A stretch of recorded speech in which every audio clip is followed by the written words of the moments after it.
ನಮಸ್ತೆ, welcome to my channel. ಎಲ್ಲರೂ ಹೇಗಿದ್ದೀರಾ? ಎಲ್ಲರೂ ಚೆನ್ನಾಗಿದ್ದೀರಿ ಅಂತ ಭಾವಿಸ್ತಾ ಇವತ್ತಿನ ವೀಡಿಯೋನ ಶುರು ಮಾಡ್ತಾ ಇದ್ದೀನಿ. ಇವತ್ತು ಕೂಡ ಒಂದು ಪುಟ್ಟ ವೀಡಿಯೋವೊಂದಿಗೆ ಬಂದಿದ್ದೀನಿ. ಯಾಕಂದರೆ ಈ ವಿಡಿಯೋ ನಾನು ಸ್ಟಾರ್ಟ್ ಮಾಡಿದ್ದೆ ಒಂದು ದಿನದ ಡೈಲಿ ಲಾಗ್ ಮಾಡೋಣ ಅಂತ. ಬೆಳಿಗ್ಗೆನೇ ವಿಡಿಯೋ ಶುರು ಮಾಡಿದೆ. ಅದೇನೋ ಹೋಗಿ ಮತ್ತೇನೋ ಆಗಿ ಒಂದು 3 ಡೇಸ್ ವಿಡಿಯೋ ಆಯಿತು. ಅದು ಯಾಕೆ ಏನು ಅಂತ ಗೊತ್ತಾಗಬೇಕು ಅಂದರೆ ಡೆಫಿನೆಟ್ಲಿ ಈ ವಿಡಿಯೋನ ಪೂರ್ತಿ ನೋಡಿ. ಬೆಳಗ್ಗೆನೇ ಅಡುಗೆ ಮನೆ ಒಂದಿಷ್ಟು ಕೆಲಸಗಳೆಲ್ಲ ಮುಗಿಸಿ ಆಮೇಲೆ ಕಸ ಹೊಡಿತಾ ಇದ್ದೆ. ಫಸ್ಟ್ ಕಸ ಎಲ್ಲ ತೆಗೆದ್ಬಿಟ್ಟು ಬೆಳಿಗ್ಗೆ ಈ ಕ್ಲೀನಿಂಗ್ ಕೆಲಸ ಅಂತ ಬೆಳಿಗ್ಗೆ ಟೈಮೇ ಆಗಿಬಿಟ್ರೆ ಇಡೀ ದಿನ ನಮಗೆ ಸಿಕ್ಕಾಬಿಟ್ಟೆ ಟೈಮ್ ಸಿಗುತ್ತೆ ಅಲ್ವಾ. ಅಕಸ್ಮಾತ್ ಬೆಳಿಗ್ಗೆನೇ ಕ್ಲೀನಿಂಗ್ ಆಗಲಿಲ್ಲ ಅಂದರೆ ಸಂಜೆವರೆಗೆ ಮನೆ ಕ್ಲೀನಿಂಗಲ್ಲೇ ಕಳೆದೋಗ್ಬಿಡುತ್ತೆ. ಆ ರೀತಿ ನನಗೆ ಎಕ್ಸ್ಪೀರಿಯೆನ್ಸ್ ಇದೆ. ನಿಮಗೂ ಹೆಂಗೆ ಗೊತ್ತಿಲ್ಲ, ಬಟ್ ನನಗಂತೂ ಬೆಳಿಗ್ಗೆನೇ ಕ್ಲೀನಿಂಗ್ ಕೆಲಸ ಆಗಬೇಕು.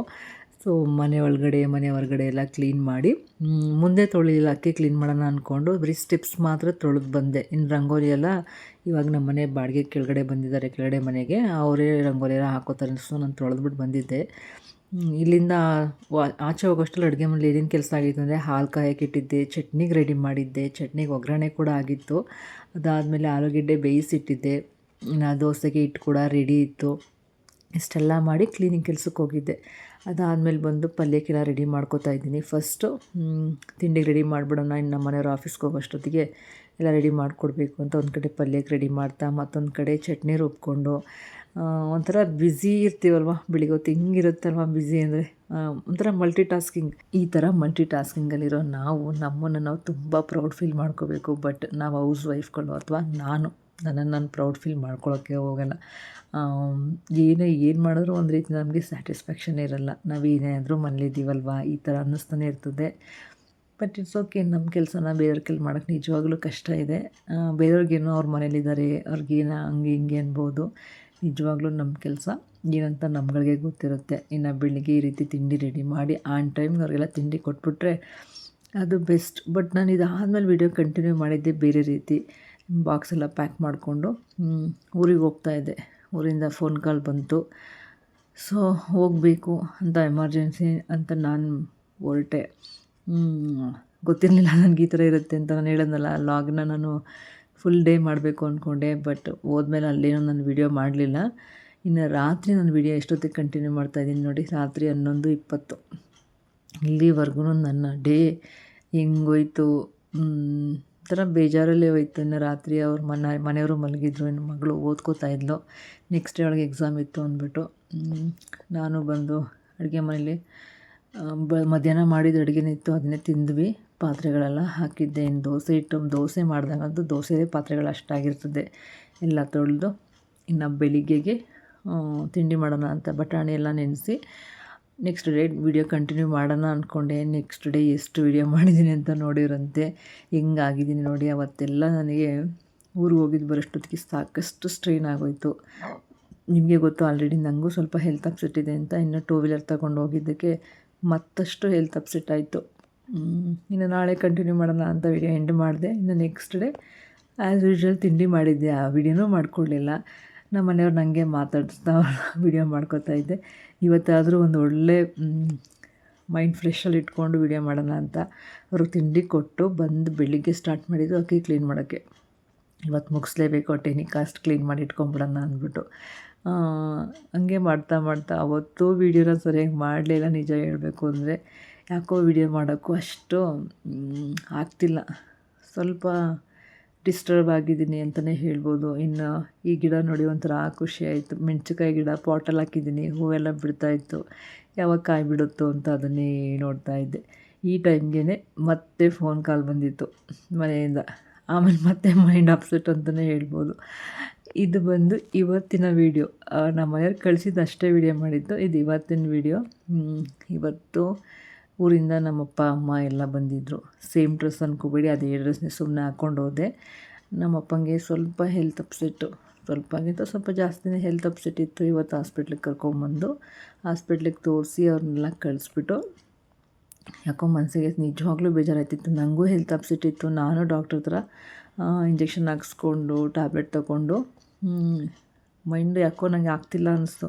ಸೊ ನಮ್ಮ ಬಿಲ್ಡಿಂಗ್ ಹತ್ರ ಬಂದುಬಿಟ್ಟು ನೀರನ್ನಾದರೂ ಹಾಕೋಣ. ಯಾವಾಗಲೂ ನಾನು ಬಂದು ಒಬ್ಬಳೇ ಹಾಕಿರಲಿಲ್ಲ. ಇದೆ ಫಸ್ಟ್ ಟೈಮ್ ನಾನು ಒಬ್ಬಳೇ ಬಂದು ಎಲ್ಲ ನೀರೆಲ್ಲ ಹಾಕಿ ಒಂಥರ ಚೇಂಜ್ ಓವರ್. ಇಲ್ಲಿ ಮನೇಲೇ ಇದ್ದು ಅದೇ ಮೈಂಡು ಸ್ಟ್ರೆಸ್ ಅನ್ನಿಸ್ತಾಯಿತ್ತು ನನಗೂ.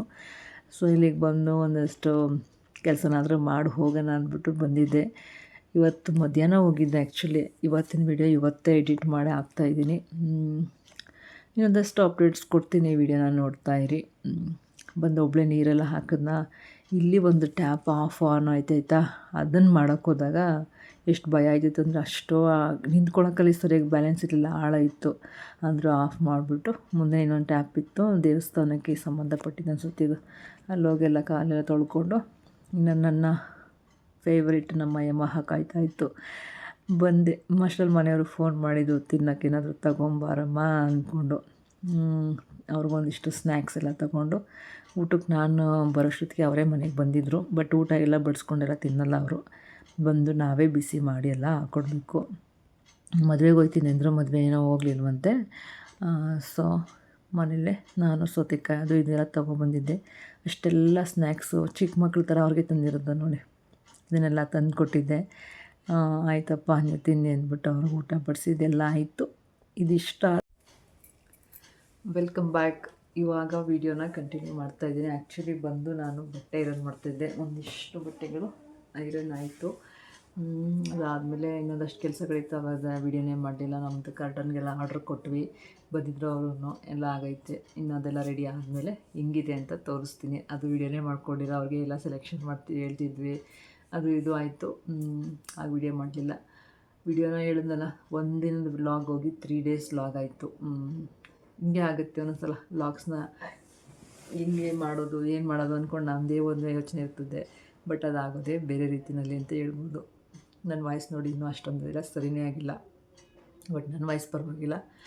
ನಮ್ಮ ಅಪ್ಪಂಗೆ ಹೆಲ್ತ್ ಅಪ್ಸೆಟ್ ಆಗಿರೋದ್ರಿಂದ 3 ಡೇಸಿಂದ ಒಂದು ಸ್ವಲ್ಪ ಒಂದು ಇದರಲ್ಲೇ ಬೇಜಾರಲ್ಲೇ ಇದ್ದೆ. ಯಾಕಂದರೆ ಗಂಡು ಮಕ್ಳಿಗಾದರೆ ಒಂಥರ ಅವ್ರು ಆರಾಮಾಗಿ ಹ್ಯಾಂಡ್ಲ್ ಮಾಡಿಬಿಡ್ತಾರೆ. ಈ ಗಂಡು ಮಕ್ಕಳಿಲ್ಲದೆ ನಮಗೆ ಒಂಥರ ನಾವು ನೋಡಬೇಕು ಅಂದಾಗ ಒಂದು ರೀತಿ ಅದೊಂದು ಸ್ಟ್ರೆಸ್ ಅಂತಲೇ ಹೇಳ್ಬೋದು.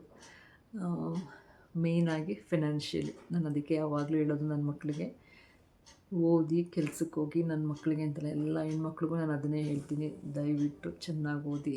ನಾವಂತೂ ಓದಿ ವರ್ಕಿಂಗ್ ವುಮೆನ್ ಆಗೋಕ್ಕೆ ಸಾಧ್ಯ ಆಗಲಿಲ್ಲ, ಹೌಸ್ ವೈಫ್ ಆಗೇ ಉಳ್ಕೊಂಡ್ವಿ. ಬಟ್ ನೀವೆಲ್ಲ ಚೆನ್ನಾಗಿ ಓದಿ, ಫಿನಾನ್ಷಿಯಲಿ ಇಂಡಿಪೆಂಡೆಂಟ್ ಆಗಿರಿ. ಏನು ನಮ್ಮ ಮನೆಯವ್ರು ಕೇಳಿದ್ರೇನು ದುಡ್ಡು ಕೊಡೋಲ್ಲ ಅಂತ ಏನಲ್ಲ, ಬಟ್ ನಾವೇ ಇಂಡಿಪೆಂಡೆಂಟ್ ಆಗಿರೋದು ತುಂಬ ಇಂಪಾರ್ಟೆಂಟ್ ಅಂತಲೇ ಹೇಳ್ತೀನಿ. ಯಾಕಂದರೆ ಯಾರನ್ನೂ ಕೇಳೋಂಗಿರಲಿಲ್ಲ, ಕೇಳೋ ಅವಶ್ಯಕತೆ ಇರಲ್ಲ. ನಮ್ಮದು ನಮ್ಮ ಅಪ್ಪ ಅಮ್ಮನಿಗೆ ನಾವೇನು ಬೇಕೋ ಅದನ್ನು ಮಾಡ್ಬೋದು. ಆ್ಯಂಡ್ ಅಪ್ಪ ಅಮ್ಮಂದರು ಅಷ್ಟೇ, ಮಕ್ಕಳನ್ನ ಓದಿಸಿ ಒಳ್ಳೆ ಜಾಬ್ಗೆ ಕಳಿಸಿ ಆಮೇಲೆ ಉಳಿದದ್ದು. ನಿಜವಾಗ್ಲೂ ನನಗೆ ಇತ್ತೀಚೆಗೆ ಅದೆಲ್ಲ ಸಿಕ್ಕಾಬಿಟ್ಟೆ ಕಾಡೋಕ್ಕೆ ಸ್ಟಾರ್ಟ್ ಆಗಿಬಿಟ್ಟಿದೆ. ಮನೇಲೇ ಇರ್ತೀನಿ, ಒಂಥರ ವಿಚಾರಗಳು ಸುಮಾರು ಬೇಜಾರು ಅನಿಸುತ್ತೆ. ಏನಾದರೂ ಮಾಡಬೇಕಲ್ವ ನಾವು, ಬರೀ ಮನೆಗೆ ಸೀಮಿತರಾಗೋದು ಚೆನ್ನಾಗಿರಲ್ಲ. ಹಂಗಂತ ನಮಗೇನು ದುಡ್ಡಿಲ್ವಾ, ಅದಿಲ್ವಾ ಇದಿಲ್ವಾ ಅಲ್ಲ, ನಮ್ಮದೇ ಒಂದು ಸ್ವಂತ ಏನಾದರೂ ಇರಬೇಕು. ಪ್ರತಿಯೊಬ್ಬರಿಗೂ ಆಸೆ ಇರುತ್ತೆ. ಸೊ ನನಗೂ ಅದೇ ಥರ ಅನ್ನಿಸ್ದೆ ಇತ್ತೀಚೆಗೆ. ನೋಡೋಣ ಮುಂದೆ ಏನಾಗುತ್ತೋ. ಬಟ್ ಯೂಟ್ಯೂಬ್ ಅಂತೂ ಸ್ಟಾರ್ಟ್ ಮಾಡಿದ್ದೀನಿ. ಯೂಟ್ಯೂಬ್ ಬಗ್ಗೆನೂ ಒಂದಷ್ಟು ಅಪ್ಡೇಟ್ಸ್ ಕೊಡಬೇಕು. ಮುಂದಿನ ವೀಡಿಯೋಗಳಲ್ಲಿ ಕೊಡ್ತಾ ಹೋಗ್ತೀನಿ. ನಾನು ಏನಂದರೆ ನಮ್ಮ ಮನೆಯವ್ರಿಗೂ ನಮ್ಮ ಹತ್ರ ಕೇಳಿ ಏನಾದರೂ ಮಾಡಿಸ್ಕೊಳಕ್ಕೆ ಒಂಥರ ಮುಜುಗರ. ನಮ್ಮ ಅಪ್ಪ ಬೇಡ ಹಾಸ್ಪಿಟ್ಲಿಗೆ ಬರೋಲ್ಲ, ನಿಮ್ಮ ಹತ್ರ ಖರ್ಚು ಮಾಡಿಸಲ್ಲ ಅಂತ. ಯಾಕಂದರೆ ನಮ್ಮ ಮಧ್ಯ ಫೈನಾನ್ಸ್ ಅಂತ ದುಡ್ಡಿನ ವಿಚಾರ ಬಂದೇ ಇಲ್ಲ. ನಾವು ಇವತ್ತಿನವರೆಗೂ ಅವ್ರ ಹತ್ರ ಯಾವತ್ತಿಗೂ ದುಡ್ಡದ್ದು ಹೆಲ್ಪ್ ತೊಗೊಂಡಿಲ್ಲ. ಅವರು ಅಷ್ಟೇ ನಮ್ಮ ಹತ್ರ ಯಾವತ್ತೂ ದುಡ್ಡಿನ ಹೆಲ್ಪ್ಗೆ ಬಂದೇ ಇಲ್ಲ. ನಿಜ ಹೇಳ್ತಾ ಇದ್ದೀನಿ ಇದನ್ನು. ಸೊ ಅವ್ರಿಗೂ ನಮ್ಮ ಹತ್ರ ಏನಾದರೂ ಹೆಲ್ಪ್ ತೊಗೋಬೇಕಂದ್ರೆ ಒಂಥರ ಮುಜುಗರ. ನಾವು ಇಷ್ಟು ದಿನದವರೆಗೂ ಯಾವತ್ತೂ ಅವ್ರ ಹತ್ರ ₹1 ನಾವು ಕೈ ಚಾಚಿಲ್ಲ. ಆ ಥರನೇ ಲೈಫ್ ಲೀಡ್ ಮಾಡಿಕೊಂಡು ಬಂದಿದ್ದು.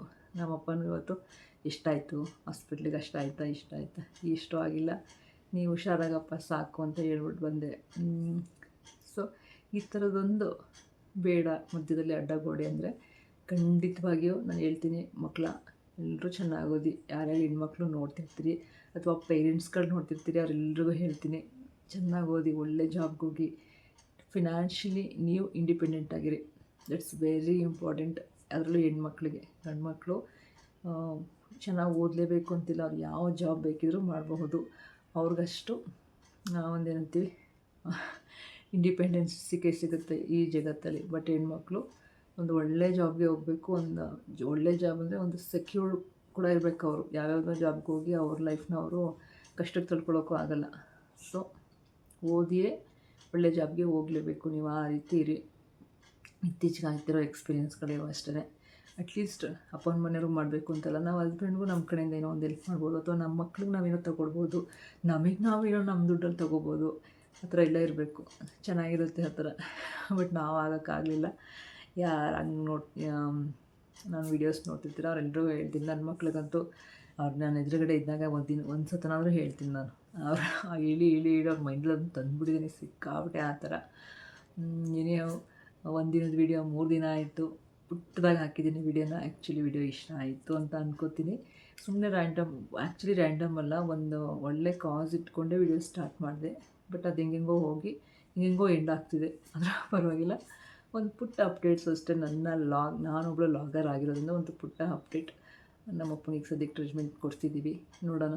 ಡಾಕ್ಟ್ರು 4-5 ದಿನ ಹೋಗಲಿ, ಸರಿ ಹೋಗ್ತಾರೆ, ಏನು ತೊಂದರೆ ಇಲ್ಲ ಅಂತ ಹೇಳಿದ್ದಾರೆ. ಇದು ಇವತ್ತಿನ ವಿಡಿಯೋ ಆಗಿತ್ತು. ವಿಡಿಯೋ ಇಷ್ಟ ಆದರೆ ಪ್ಲೀಸ್ ಲೈಕ್, ಶೇರ್, ಕಮೆಂಟ್ ಮರಿಬೇಡಿ. ಹಾಗೆಯೇ ದಯವಿಟ್ಟು ನನ್ನ ಚಾನಲ್ನ ಸಬ್ಸ್ಕ್ರೈಬ್ ಮಾಡ್ಕೊಂಡು ನೋಡಿ. ನೆಕ್ಸ್ಟ್ ನಾಳೆಯಿಂದ ಬೇರೆ ವೀಡಿಯೋಸ್ಗಳನ್ನ ಹಾಕ್ತಾ ಹೋಗ್ತೀನಿ. ವೆಯ್ಟ್ ಮಾಡ್ತಾಯಿರಿ ಯಾವ ವೀಡಿಯೋಸ್ ಅದೆಲ್ಲ ಅಂತ. ಸಿಗ್ತೀನಿ ಮುಂದಿನ ವೀಡಿಯೋದಲ್ಲಿ. ಎಲ್ರಿಗೂ ಧನ್ಯವಾದಗಳು. Thank you so much.